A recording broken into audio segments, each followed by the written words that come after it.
नमो नमः। जयतु संस्कृतम जयतु भारतम। ई संस्कृत कुटुंब स्टूडियो में आप सभी का हार्दिक स्वागत अभिनंदन है साथियों। जैसा कि आप जानते हैं साथियों, व्यंजन संधि की ये हमारी सीरीज चल रही है।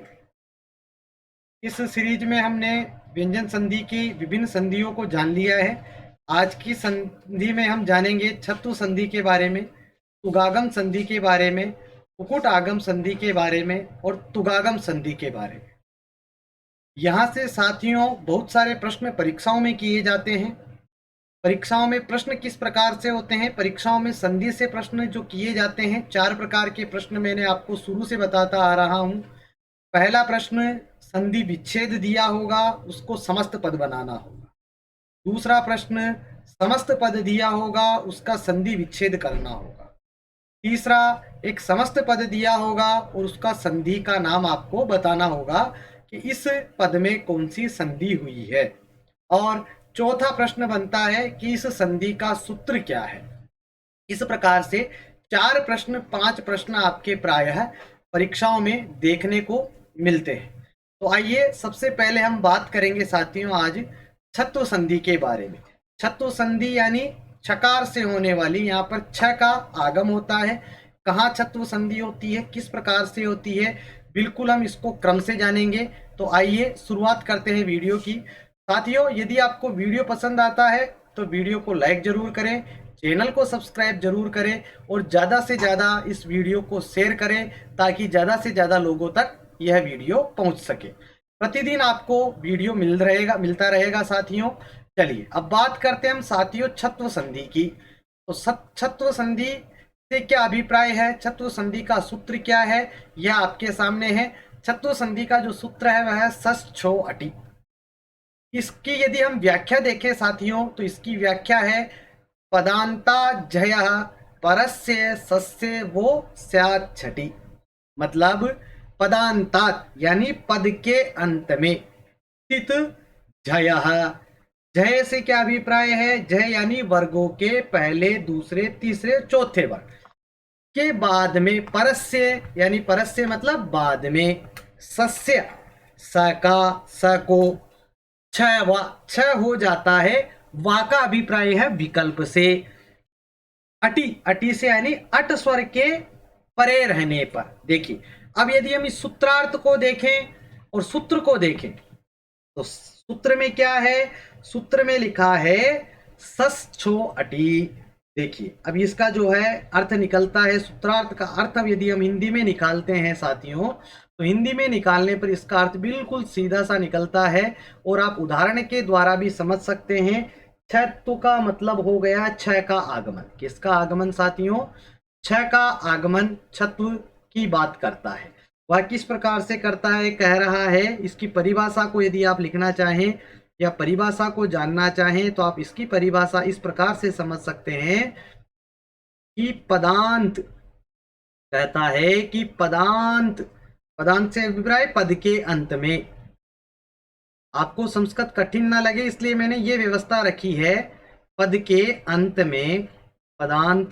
हम सूत्र के अर्थ को ही पढ़ रहे हैं। पदांत पद के अंत में स्थित जय। जय मैंने आपको बताया जय प्रत्याहार में आने वाले वर्ण, पद में स्थित जय वर्णों का या जय वर्गों, जय वर्गों के, जय क्या हो गए? वर्गों के प्रथम द्वितीय तृतीय और चतुर्थ वर्ण, चतुर्थ वर्ण। जय वर्ण के बाद, जय वर्ण के बाद श को छ, छ को छ हो जाता है, छ को छ हो जाता है।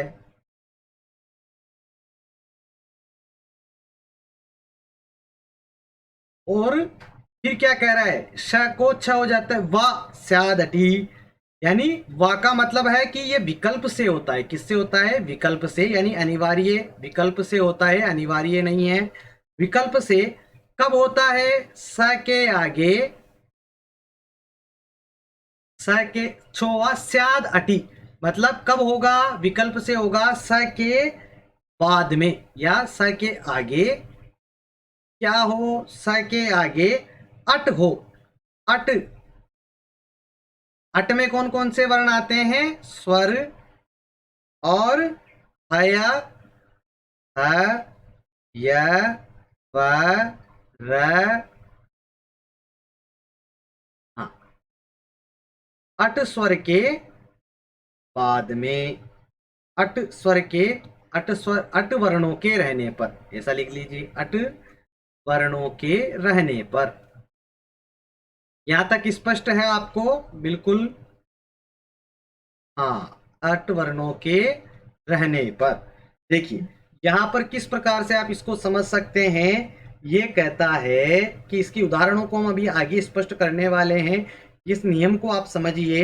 यहाँ पर अट की जगह है अम प्रत्याहार माना है। एक यहाँ पर एक वार्तिक है, छत्वम इति वक्तव्यम। वार्तिकार जो हमारे कात्यायन हुए हैं, उन कात्यायन ने एक वार्तिक लिखी है। वह कार्तिक वार्तिक है छत्वम इति, छत्वम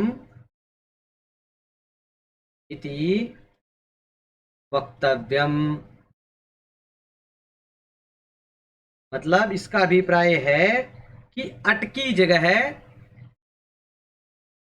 ये कहता है कि अट की जगह आप क्या माने? अम प्रत्याहार माने, अम प्रत्याहार माने। अब हम ये वार्तिक को क्यों माने? हम प्रत्याहार माना है। हम वार्तिक को क्यों माने? क्योंकि हमने कहा था कि उत्तरोत्तरम मुनिनाम प्रमाणम, यानी जो उत्तरोत्तर यानी जो बाद के मुनि हुए हैं, उनके प्रमाण को ज्यादा समर्थन दिया गया है। इसलिए हमने कात्यायन यानी वरुचि के मत को माना। तो ये अब इसके कहने पर क्या होता है कि स के बाद क्या, श के बाद क्या हो? अम हो। अम में क्या क्या आ जाएंगे? अम में आ जाएंगे आपके स्वर सारे, और ह, य, व, र, ल, य, म, ग, ण, न होने पर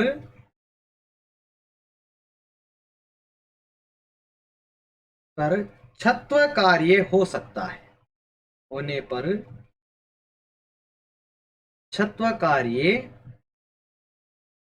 हो सकता है। होने पर छत्व कार्य हो सकता है, और यह कार्य विकल्प से होता है। यानी छत्व के अभाव में क्या होगा?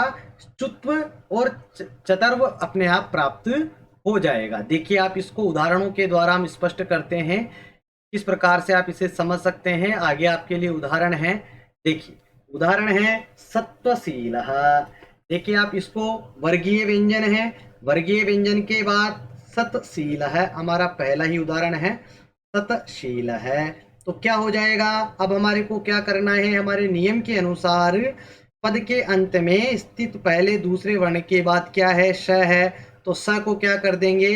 हम क्या कर देंगे? छ कर देंगे। चलिए तो कर देते हैं। स, त और शील, श को छ कर दिया, शील है। जब हम इनको मिलाएंगे तो क्या हो जाएगा? स्तुत्व हो जाएगा। जब स्तुत्व हो जाएगा तो क्या हो जाएगा? स्तुत्व होने पर तच्छील है,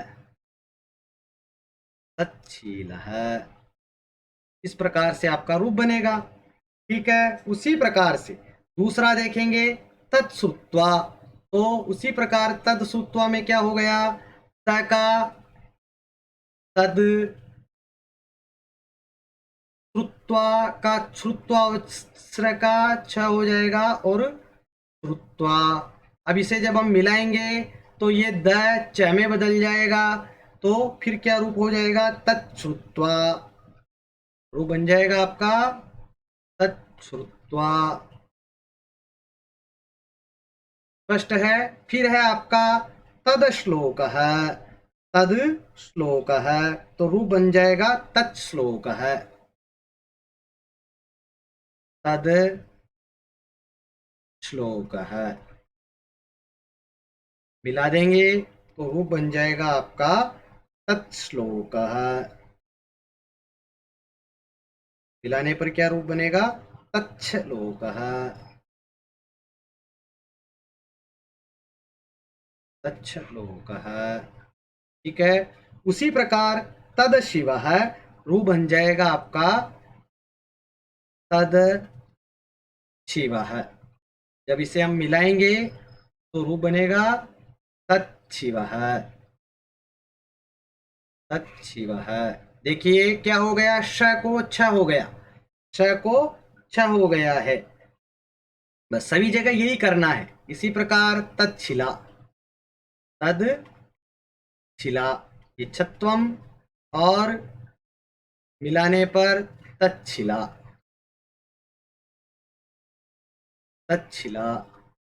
उसी प्रकार आगे देखेंगे तद श्लिष्ट है, तद श्लिष्ट है। उसी प्रकार क्या रूप बनेगा तद श्लिष्ट है का?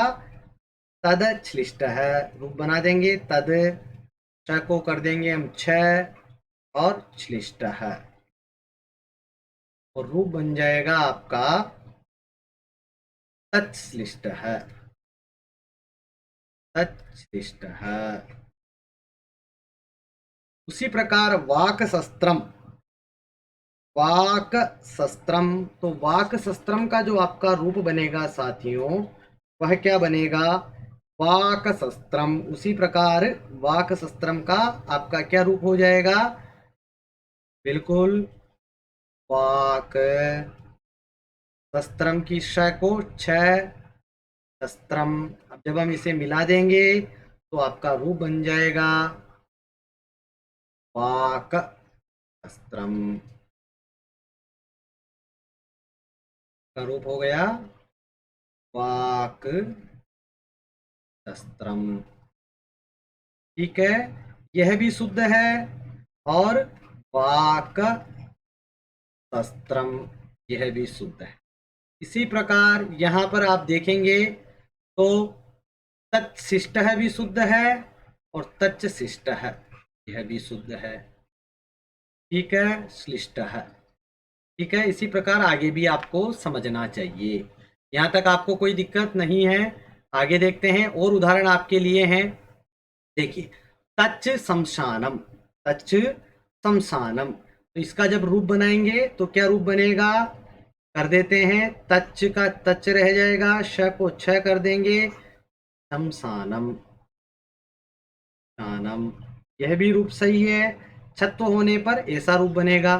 नहीं तो जो आपका स्चुत्व प्राप्त हो रहा था, स्चुत्व की संधि जब होगी तब कैसा रह जाएगा? तच्च शमशानम।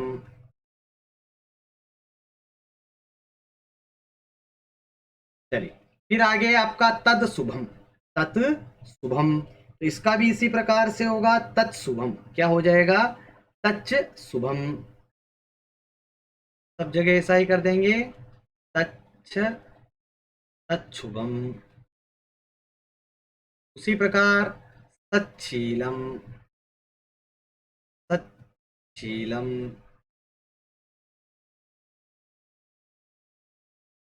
आपका रूप बन जाएगा सत्शीलम का तत्शीलम, सच शीलम, शीलम। नहीं तो स्तुत्व होने पर ऐसा का ऐसा ही रह जाएगा, सत्शीलम। ठीक है, यहाँ तक आपको कोई दिक्कत नहीं होनी चाहिए।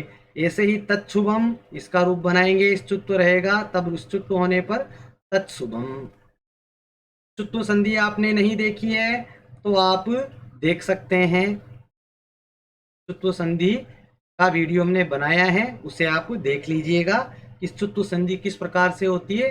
विकल्प से स्तुत्व संधि ना होने पर आप इसे छत्व संधि कर सकते हैं। उसी प्रकार तच्च श्लाघनम, तो यहाँ पर क्या हो जाएगा? तच्छ छलाघनम, तच्छलाघनम।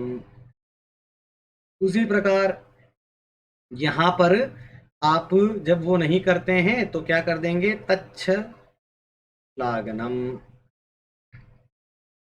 ऐसा रूप बन जाएगा।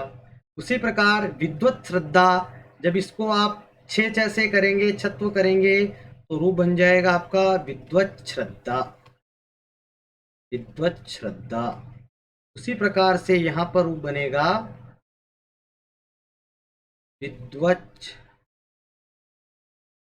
श्रद्धा। उसी प्रकार चलत शुक्र है, चलच सुख है, चलत सुख है का यदि आप रूप करेंगे तो रूप बनेगा आपका चलत सुख है, चलत सुख है और चलत सुख है। उसी प्रकार विट शंकर है, रूप बनेगा विट शंकर है, विट शंकर है और रूप बनेगा विट शंकर है। देखिए ये आपका छे जैसे हुआ, छत्व हुआ है यहाँ सब जगह छत्वम। ये आपका बिल्कुल सरल सी संधि है, यहाँ तक आप समझ चुके हैं। परीक्षा में यहाँ से बहुत सी बार प्रश्न किया जाता है। चलिए हम आगे की संधि की ओर चलते हैं। जो हमारी आगे की संधि है वह है तुगागम संधि, तुक का आगम। जहाँ पर तुक का आगम होता है, इस तुगागम संधि को छे च संधि भी कहा जाता है। क्यों कहा जाता है? इसका सीधा सा नियम है साथियों कि हस्व स्वर, हस्वात स्वरात चकारे परे चकार आगम भवति। यानी कहता है कि हस्व से छे परे तुगागम स्यात् संगीतायाम। देखिए इसकी जो वृत्ति है, इस वृत्ति को भी आप ध्यान रखें। छे च यानी छ का आगम इस प्रकार से होगा, इसका नाम तुगागम है। तुगागम किस प्रकार से है ये मैं आपको भी आगे और बताने वाला हूँ। इसकी वृत्ति को आप पहचानिए। वृत्ति है साथियों विश्वस्य छे परे, छे परे तुगागमः, तुगागमः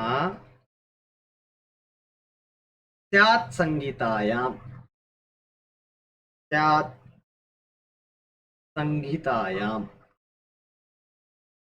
स्यात् संगीतायाम। इत्युक्ते किमस्ति, इसका क्या अभिप्राय है? यह कहता है कि ह्रस्व स्वर के बाद, देखिए कि परिभाषा को यदि आप जाने, तुक का आगम, तुगागम यानी तुक का आगम। परिभाषा को यदि आप जानना चाहें तो परिभाषा इस प्रकार लिख सकते हैं कि ह्रस्व स्वर के बाद, ह्रस्व स्वर के बाद छ आने पर, ह्रस्व से छे परे, छे परे, परे का मतलब बाद में, छ आने पर, छ आने पर उससे पहले,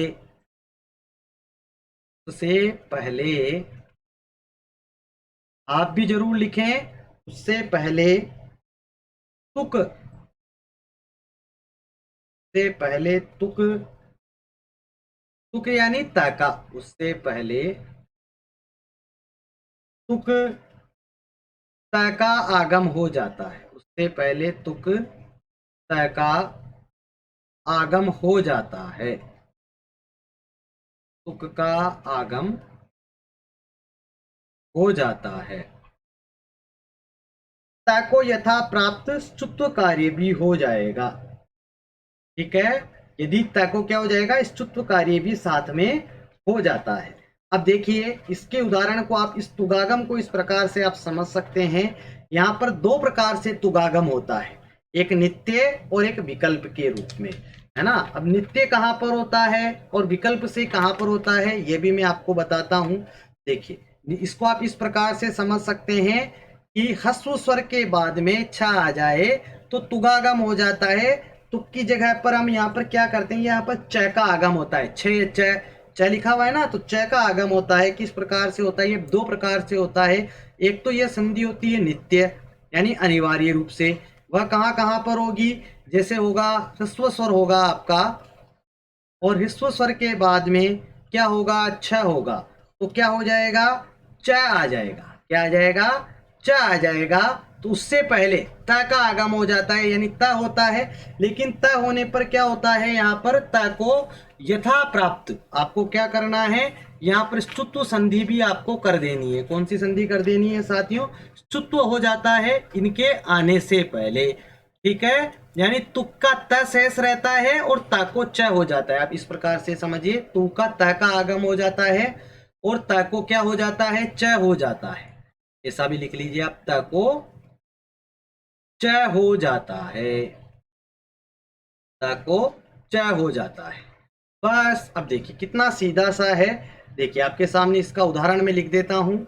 जैसे वृक्ष है, वृक्ष छाया। अब यहाँ पर क्या है, वृक्ष है और वृक्ष के बाद छाया है, तो यहाँ पर क्या आ जाएगा, च बीच में च का आगम हो गया और रूप बन जाएगा वृक्ष छाया। क्या हो गया, वृक्ष छाया, ठीक है। ये तो हो गई आपकी नित्य, और यही संधि एक होती है आपकी साथियों विकल्प से।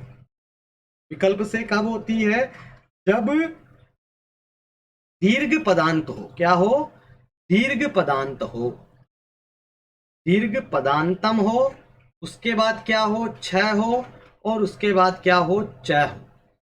उसके बाद क्या हो जाता है, यहाँ पर च आ जाता है, दीर्घ पदांत हो। लेकिन ये विकल्प से है। जैसे मान लीजिए उदाहरण है आपके सामने, शिखरणी छंद, शिखरिणी और आगे है छंद, तो छ आ रहा है। अब इसके बीच में आपको यदि जो च लगाना है, यह अगर च जो आप लगाना चाहते हैं, ये विकल्प से लग जाएगा, शिखरणी छंद, ये च आ गया, छंद है। यदि आप नहीं लगाना चाहें तो ये दीर्घ है, इसलिए यहाँ पर आप नहीं भी लगा सकते हैं, तो भी आपका रूप सही माना जाएगा। तो ये विकल्प से होता है, यानी दीर्घ पदांत होगा तब विकल्प काम करेगा, लेकिन ह्रस्व स्वर होगा तो अनिवार्य रूप से यह आपको देखने को मिलेगा। आइए इनके कुछ उदाहरणों के द्वारा हम और स्पष्ट करते हैं। आपको तुगागम संधि के कुछ उदाहरण में आपको बताता हूं, जिससे कि आपको देखिए, हाँ जो ये नियम हमने लिखा था, यह नियम आपके सामने ही है साथियों। छे चह, ठीक है, ये और हस्व स्वर का, और इन दोनों का उदाहरण आपके सामने स्पष्टतया से आपको दिखाई दे रहा है। देखिए अब इसको हम एक एक करके समझते हैं। ह्रस्व स्वर और दीर्घ पदांत ये मैंने आपको बता ही दिया है, आप इसका स्क्रीनशॉट ले लीजिए। आगे हम इनको उदाहरणों के द्वारा इसको स्पष्ट करते हैं। देखिए अब हमारे सामने उदाहरण है सूक्ष्म छिद्रम, उदाहरण है सूक्ष्म छिद्रम। तो अब यहाँ पर हमारे को क्या करना है, सूक्ष्म छिद्रम जो हमारा रूप है, अब यहाँ पर हमारे को तुक का आगम कर देना है। क्या कर देना है, तुक का आगम कर देना है। और तुक आगम करने पर हमारे को क्या मिलेगा, उसका रूप हमारे को बना देना है। और क्या करेंगे हम, जल्दी से बताइए, च का आप वो कर देंगे आगम, तुक तुक का आगम, तो सूक्ष्म छिद्रम, छिद्रम ये रूप बन गएगा आपका। उसी प्रकार वृक्षछेद, वृक्षछेद हमने बताया था आपको, तुक आगम होता है, तुक का त शेष रहता है और त का च, त को च में बदल दिया जाता है, ठीक है। उसी प्रकार संस्कृत छात्र है, तो बस बीच में चकार रखना है, संस्कृत छात्र है, आपका रूप बन गया संस्कृत छात्र है। उसी प्रकार मानव छाया, मानव छाया। उसी प्रकार मातृ छाया, रूप बन जाएगा आपका मातृ छाया। उसी प्रकार संस्कृत छाया, रूप बन जाएगा आपका संस्कृत छाया, संस्कृत छाया, ठीक है साथियों। चलिए आगे चलते हैं नए रूप की ओर, नए उदाहरणों की ओर। अक्षर छंदस है, अक्षर छंद है, तो यहां पर भी वही रूप बनेगा। क्या हो जाएगा, च का आगमन हो जाएगा,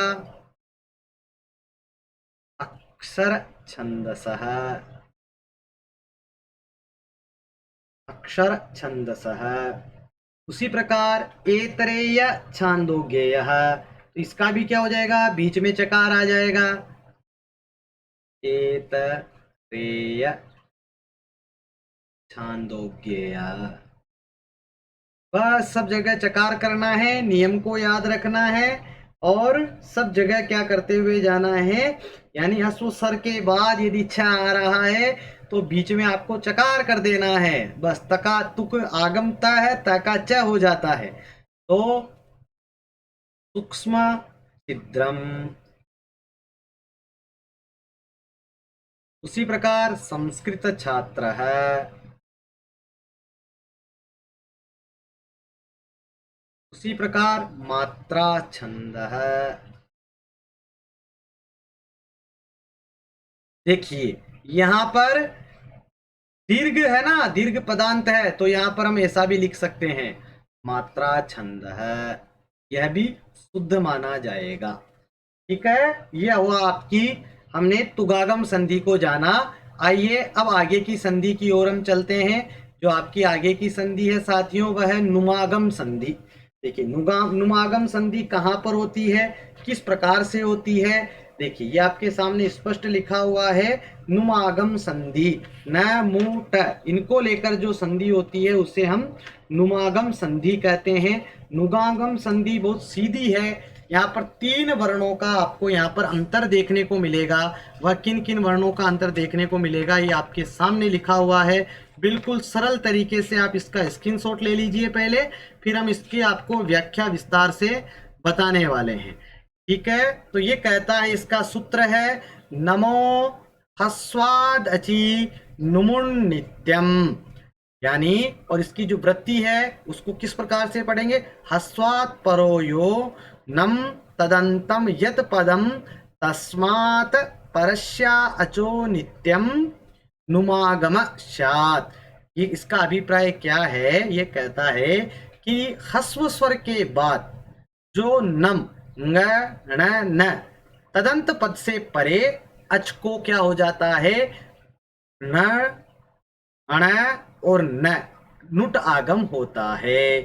ठीक है, वह किस प्रकार से होता है इसको आप इस प्रकार से समझिए, ये आपके सामने लिखा है। सीधा सा इसका नियम है कि ह्रस्व स्वर हो, ह्रस्व स्वर के बाद यदि ण अंग अण अन आ रहे हो और उसके बाद यदि स्वर हो तो स्वरों का क्या हो जाता है, स्वर के स्थान पर अंग अण और न हो जाता है स्वर का।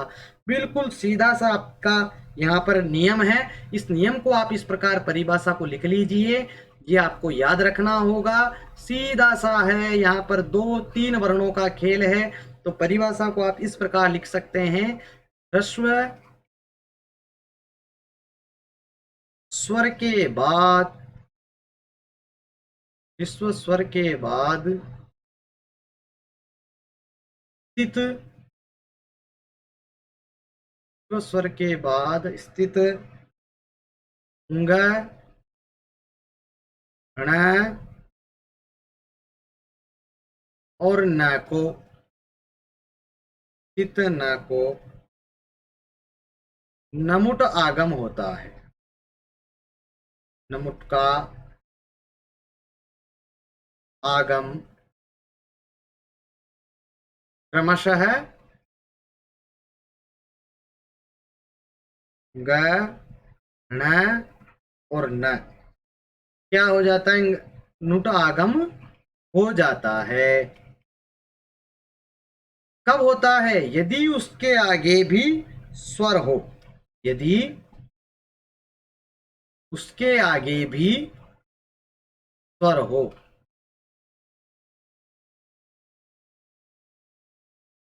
के आगे भी स्वर हो। स्वर वर्ण कौन कौन से हैं, कैसे होते हैं, इसके उदाहरणों के द्वारा हम इसको समझते हैं। देखिए आगे हम इसके उदाहरणों से आपको स्पष्ट करवाते हैं। देखिए यहाँ पर है आपका प्रत्यंग आत्मा। तो अब यहाँ पर देखिए क्या है, ह्रस्व स्वर है, बिल्कुल ह्रस्व स्वर किससे पहले है, ङ न से पहले। यहाँ पर देखेंगे, हाँ ङ न से पहले क्या है हमारा, ह्रस्व स्वर है अ का, और इसके बाद स्वर आ रहा है क्या, बिल्कुल आ रहा है। तो अब क्या कर देंगे हम इसको उसी प्रकार से कर देंगे। तो देखते हैं, देखिए एक एक करके आपको मैं समझाता हूं। तो ये हो गया प्रत्यंग, और फिर क्या कर देंगे हम, अंग कर देंगे, और फिर क्या है आत्मा। अब इनको मिलाइए, अब इनको मिलाते हैं तो आपका रूप बनेगा प्रत्यंगात्मा। ठीक है, उसी प्रकार से सुगण ईश है, ये आपका रूप है और रूप बनेगा आपका सुगण। और आगे है अण और आगे पद है ईश है, तो इसका जो रूप बनेगा वह बनेगा सुगणेश है, सुगणेश है। वचन अस्ति, इसी प्रकार से आपको इन सब उदाहरणों को देखना है। यहां पर क्या हो जाएगा, वचन आ की जगह पूरा न की जगह अ हो जाएगा, वचन अस्ति। ठीक है, उसी प्रकार से देखेंगे अस्मिन इति, तो क्या हो जाएगा अस्मिन इति। ठीक है, अस्मिन इति रूप बन जाएगा। उसी प्रकार सन अंत है, तो स का सन का न रहेगा और ये पूरा न हो जाएगा और सनंत है, ऐसा आप रूप बना सकते हैं। उसी प्रकार लिखन एवा, लिखन एव का क्या रूप बनेगा, उसी प्रकार से लिखन एव का भी आपका वही रूप हो जाएगा लिखन एवा।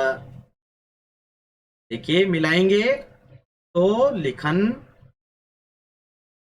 और एवा, ये एवा, लिखन एवा, इस प्रकार से आपका पूरा का पूरा रूप स्पष्ट हो जाएगा लिखन एवा। यहाँ तक कोई समस्या आपको नहीं रहनी चाहिए। देखिए आगे चलते हैं, ये थी आपकी नुमागम संधि। अब हम पढ़ेंगे साथियों कुकुट आगम संधि। कुकुट आगम संधि ये बिल्कुल सरल संधि है, यहाँ पर ज्यादा आपको दिक्कत वाली बात नहीं है। ये कहता है कु कु आगम टुक आगम, किस प्रकार से होता है इसको देखिए। नंगो, इसका सूत्र है नणो कुकुट कसरी, नकार नकारयो हो अंगकार नकार्यो हो कुकुट आगमो वास्तः सरी। अभिप्राय क्या है, ये कहता है, इसका जो अर्थ है ये लिखिए आप परिभाषा के रूप में कि ग और न को ग और अण को ग और अण को क्रमशः क्रमशः कुक, क्रमशः कुक क तथा क्रमशः कुक क तथा टुक क का आगम होता है, क का आगम होता है, क का आगम होता है शर श स स के परे रहते, सर के परे रहते बाद में रहने पर। यह कार्य क्या होता है, यह विकल्प से होता है, किससे होता है, विकल्प से होता है। देखिए इसके कुछ ही उदाहरण हमारे को देखने को मिलते हैं, जैसे प्रसिद्ध उदाहरण इसका प्रत्यंग शेते, प्रत्यंग शेते। तो अब यहाँ पर क्या हो जाएगा, ये क्या कह रहा है ना, को क्रमशः कुक आगम हो जाता है, तो टुक ट का आगम हो जाता है श श के परे रहते। तो यहाँ पर हम क्या कर देंगे, का आगम कर देंगे, कुक का आगम करेंगे, तो क्या हो जाएगा प्रत्यंक शेते। इस प्रकार से भी आपका रूप है, क्योंकि ये विकल्प से होता है, तो विकल्प से ना होने पर आपका रूप बन जाएगा प्रत्यंग शेते। चलिए उसी प्रकार इसके और भी उदाहरण आप देखना चाहें तो इसके और भी उदाहरण हम देख सकते हैं। आप देखेंगे प्रांग षष्ठ है, और भी बहुत सारे उदाहरण है, प्रांग शेते, प्रांग शैते,